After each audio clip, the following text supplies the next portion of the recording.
তাকিয়েই থাকি। তারপর চলে গেছিলাম রেস্টুরেন্টে খাওয়া দাওয়া করতে। তো এদের সবাইকে দেখাচ্ছিলাম, এরা একটা এমন হাবভাব করে যে যেন এরা একটা কোনো মস্ত বিজ্ঞ পণ্ডিত, যাই হোক। তারপরে চলে গেছিলাম আমি প্যানেলটা দেখতে। এই প্যানেলের এখানে দাঁড়িয়ে অনেক বেশ ফটো তুলেছি। চন্দননগরে এসে ফুচকা খাচ্ছে। কোয়েল কেমন লাগছে?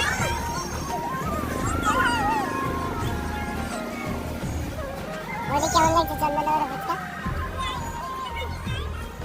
ইশারাই করে বলছে কেন ইডলি কেন খেলো না, সেটা সিরিজ থেকে জিজ্ঞাসা করো।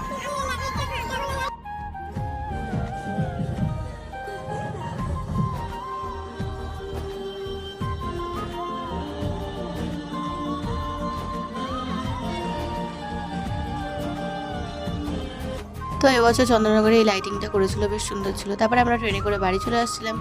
তো আমি এখানে মোমো খাওয়ার ভিডিওটা এখানে যাই হোক অ্যাড হয়ে গেছে, তো আমি সেটা ডিলিট করিনি। যাই হোক, ভিডিওটা ভালো লাগলে লাইক কমেন্ট সাবস্ক্রাইব করে দিও, পাশে দেখো, বাই।